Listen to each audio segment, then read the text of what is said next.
What the hell do you think you're doing here? What do you think you're doing here?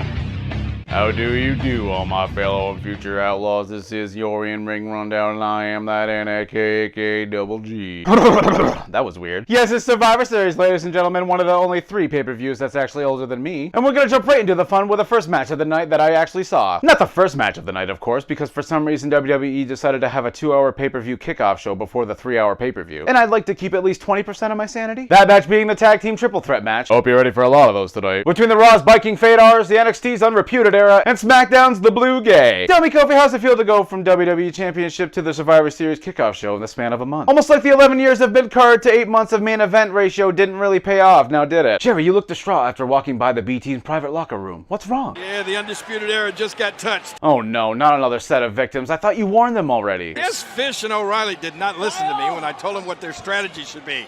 Stay out of there. The New Day spent about 80% of the match literally not existing before finally coming into the ring to hit Ivar with a double team stomp. Big E gets hit by the worst double German suplex that I've ever seen before the ref decides to just not give a fuck about any of the rules anymore, allowing the Viking Raiders to release an undisputed amount of pain onto the Arrow and tying up the score match card for 1-1-1 for tonight. Wait, how has there been 3 matches already? I just got here. Charlie's hairstyle is completely different. That's not possible. I don't care what you say. That's not possible. I'm pretty sure it has like 3 different colors than it did on Monday too. Before the kickoff show can end though, Booker T shows us all the true meaning of subtlety. Hey, I love his message with being the Planet Champion. I'm wearing hemp socks. My feet feel fantastic. You know what I'm saying? So I think that's where his internal struggle lies. I think that how can I get me a pad here? Wait, never mind. We still got a few minutes. He's not finished. It's like the movie Jaws. You know what I mean? You gotta draw him in. You gotta draw him in and drown him. You gotta take him into deep waters. Yes, Booker. To defeat the Fiend is much like how you defeat a great white shark. By attempting to outswim and drown a creature that can breathe underwater and can handle an exceptionally higher amount of pressure than any human ever could. Better bring your snorkel, Daniel. The main pay-per-view kicks off with a women's elimination match. 15 of the most talented, athletically gifted, and beautiful women that you'll ever see in one location. And now I'm about to burst with pride. Here we go. You sure that's your pride? Asuka is in the ring, so absolutely nothing else matters, doing the sickest fucking armbar transition I've ever seen in my life. How did she slow herself down in midair? That's not right. The crowd is so shocked by the Empress's skills that no one seems to notice why Io and Candice are suddenly crippled on the outside of the ring for absolutely no reason. So, because, you know, there's not 13 other women in the frickin' match, everyone decides that the best course of action is to stand against the ropes and make stupid faces while the referees bring them to the back, instead of just, you know, continuing the match. Carmella makes multiple pinfall attempts, but seems to be getting pricked by a cactus or something. Now the cover on Belair to try to eliminate her in a kick out. Carmella again into another cover, another kick out by Charlotte. Will Belair go away this time and not in a kick out? OP Charlotte naturally selects Carmella to be her next victim before Sasha ends up pinning Kyrie as well. Angered by the loss of her partner, Asuka busts in and starts wrecking everyone, eliminating Dana Brooke before she overhears Charlotte talking shit about her YouTube channel, gossiping to Natty that all of her videos are lame and her characters are just weird. The Empress doesn't take kindly to the Charlotte's comment section come to real life, blasting the Queen in the face with the green mist and leaving the match of her own accord like a boss.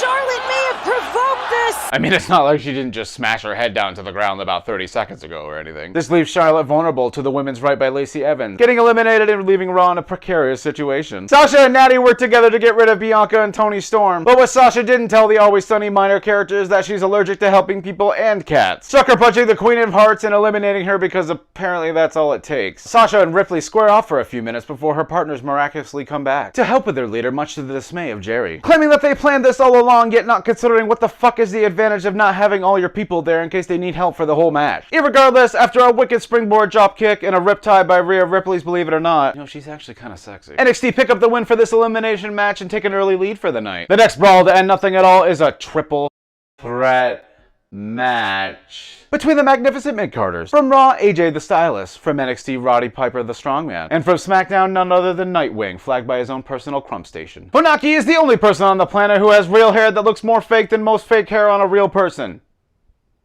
Yeah, I said that right.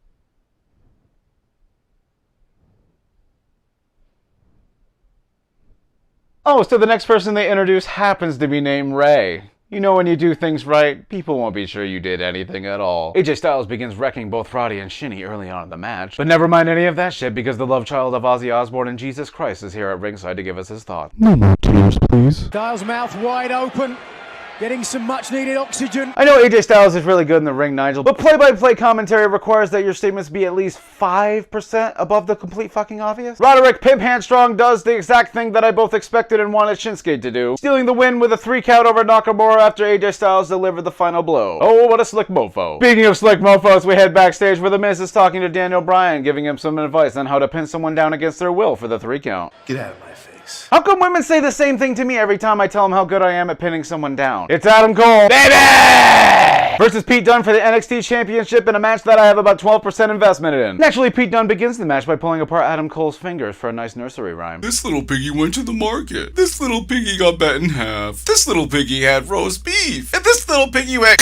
Midway through the match, though, Beth Phoenix starts talking about Goldberg and Undertaker's match they had earlier this year. You can see the suffering on both of these men's faces. Telling me something, folks, when Michael Cole is at ringside and Adam Cole is in the ring, does that technically make this hot Cole-on-Cole action? Does that mean I'm gonna get some coal in my stocking for making fun of them? That wouldn't be very Cole.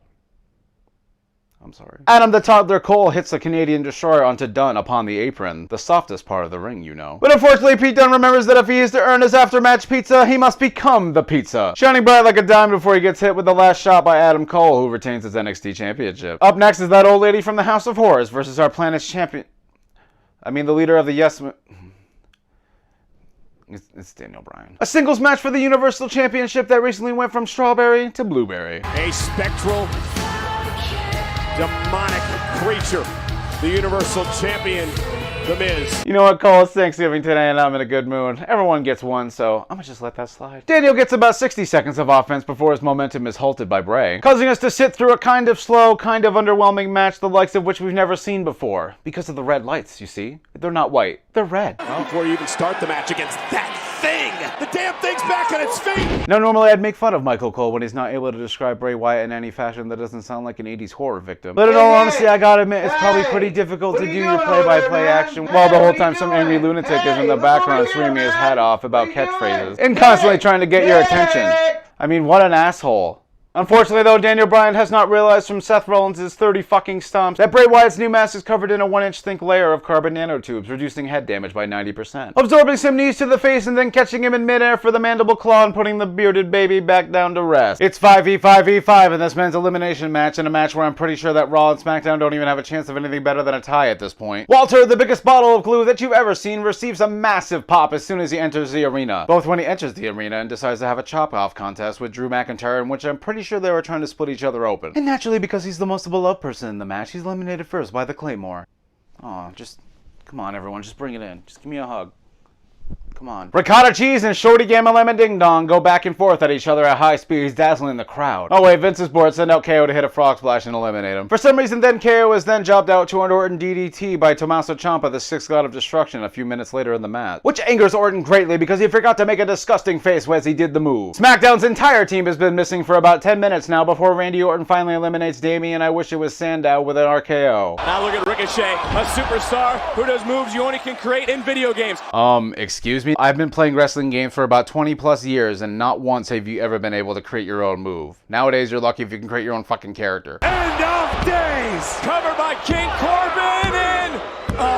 Jesus, Corey, I know it's a good move, but at least wait till you and Corbin get backstage first. We're down to the final 4. Roman, Seth, Keith Lee, and Tommaso Ciampa, who will take victory in a match that literally doesn't have enough points for anyone to win but NXT. Ciampa thought he saw Beerus at the end of the ramp taunting him with food and accidentally leaves himself vulnerable to the stop by Seth Rollins, kicking him out of the match and only leaving one NXT member left. My brain turns into what I can only assume taking acid feels like as Roman and Seth battle each other and the crowd cheers for Roman over him. But Seth's giddiness is struck by a Superman punch and finally put to rest by a jackhammer by Keith Lee. This new rising star has been so impressive. He has the crowd behind him. Millions of fans all over the world want to see him succeed. He has the power game. He can do the flips. He's got the charisma. He's definitely gonna... Nope. Hello, folks. I'd like to tell you all a story. A story about David and Goliath. Not the religious one, though. That one's old and boring. This one involves the real-life version of Majin Buu versus the Joker, a man who's recently shocked the world with his new gritty movie. Now, the Joker brings his trusty blunt weapon to try to slay the creature, but unfortunately is tossed around like a Beyblade. Into the barrier they go, which for some reason reason have built-in GameCubes so the fans can play Melee at ringside waiting for Brock to actually do something different in a match for once. Uh-oh, it's finally happened. The Joker's countered enough moves and his bar is finally full. Activating his Arsene form, who appears in the ring to do powered-up double-team moves to try and slay the Beast. Unfortunately, though, this form does not last long and wasn't enough to knock Brock off the stage, who quickly retaliates and destroys the Joker's last stock. You know, it's really a shame they had to nerf the time limit in his powered-up form in the latest patch. It's the final match of the night to decide if NXT becomes dominant, SmackDown becomes evenly matched, and Raw just sucks. Cleopatra comes out disguised as the huggable one that I would certainly love to hug.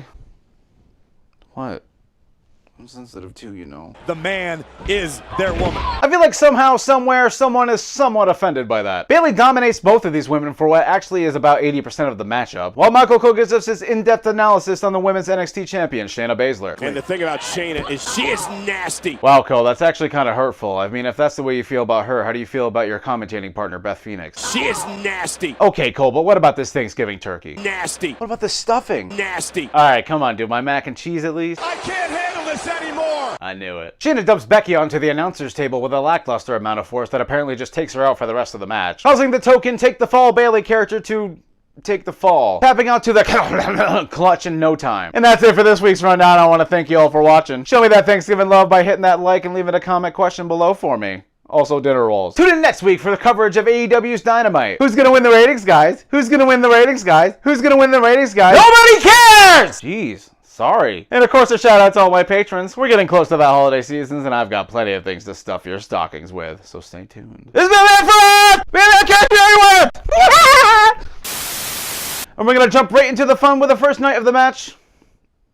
Wow, I just started. Really? But unfortunately, Pete Dunne Father brought it. You may not know what the Carmella then attempts to make a series of pinfall attempts, but seems to be gibby. Sasha and now the Joker tries to bring his trusty blunt weapon, but unfortunately gets tossed around by Majin Mu. Jesus Christ. I don't really like wrestling. No more tears, please.